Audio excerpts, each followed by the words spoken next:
तो दोस्तों, स्वागत है आप सभी का एक बार फिर से। और मैं आज आया हूँ यहाँ पर सूरवाल के डैम में।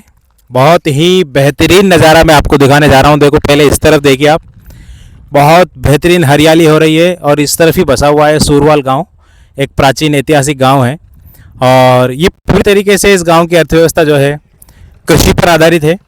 सरसों, गेहूँ और इसके अलावा यहाँ पर अमरूदों की फसल की जाती है, जो कि एक बहुत ही सवाई माधोपुर के लिए फेमस फल बन चुका है, सवाई माधोपुर का प्रतीक बन चुका है।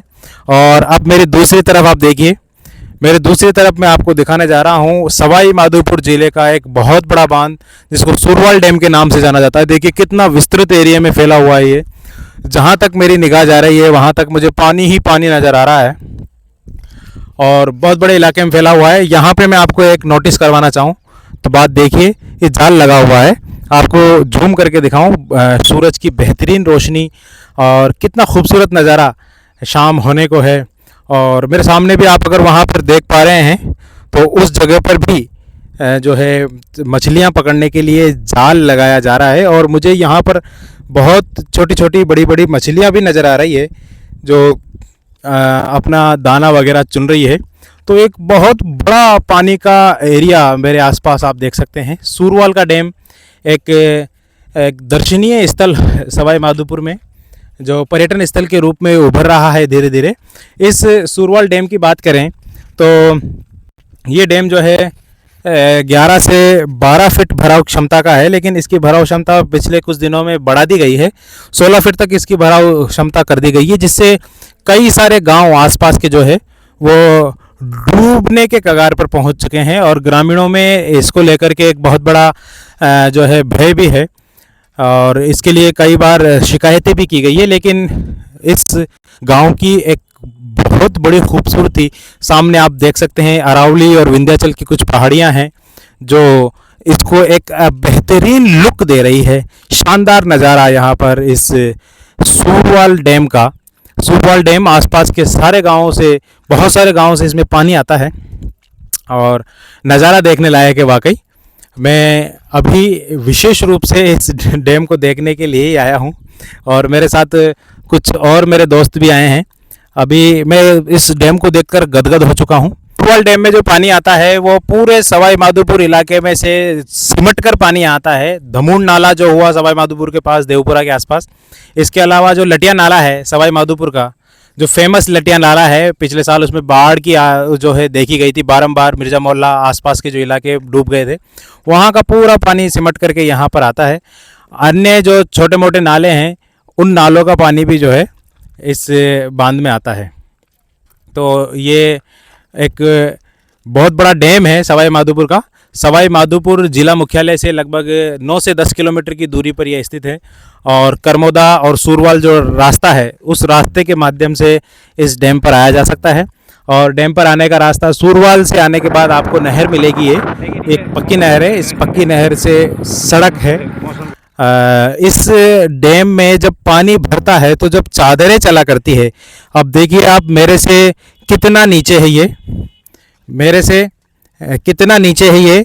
यहाँ से आप देख सकते हैं लगभग 6-7 फुट पानी और भी ज़्यादा ही है जो नीचे है फ़िलहाल। लेकिन जब इस पर बारिश के दिनों में पानी भरता है तो आप अंदाज़ा लगा नहीं सकते। जहाँ पर मैं खड़ा हूँ ये ओवरफ्लो चलता है और ओवरफ्लो चलता है। बहुत सारे गांव जितने भी आसपास के हैं सारे गांव जो है डूब जाते हैं। ये देखिए, ये वाल है और वहाँ से पानी इस कुएं में भरता है पहले शायद, है नीचे से, और ये वाल है इसका। इस वाल के माध्यम से पानी को खोला जाता है। तो इस ये जो पाल बनी हुई है तालाब की या डैम की, इस डैम के नीचे होकर के पानी इस तरफ निकलता है और ये नहर यहाँ से शुरू होती है और काफ़ी लंबाई में ये नहर जा रही है। नहर हम आए और इस नहर से जो है अमरूदों के बागों की सिंचाई की जाती है। सरसों और गेहूँ मुख्यतः यही फसल इस गाँव की है जिसमें कृषि की जाती है। और आपको मैं एक विशेष बात बताऊं, देखिए ये एक पीपल का पेड़ है और इस पीपल के पेड़ में अनगिनत मधुमक्खी के छत्ते लगे हुए हैं, अनगिनत। देखिए एक यह रहा और 2 वहाँ रहे, एक ये रहा, फिर उसके ऊपर उधर भी हो बहुत सारी मधुमक्खियाँ हैं। ये मधुमक्खियाँ इस बात का प्रतीक है कि यहाँ पर कितनी नमी है, बहुत नमी है। दानिश भाई हमारे साथ मौजूद है क्या देख के आए कि इधर ऑब्जर्वेशन करके आए ना आप? क्या क्या दिखा? कौन सी? ओगाल की पुलिया है। अच्छा, इसके बारे में क्या जानकारी है आपके पास? हमको थोड़ा सा दर्शकों को बताइए।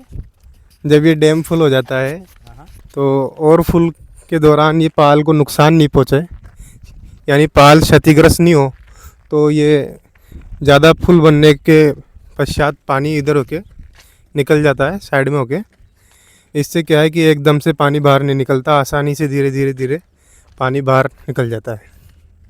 यही मैंने देखा है यहाँ पर। और इधर ये जाल लगा रखा है।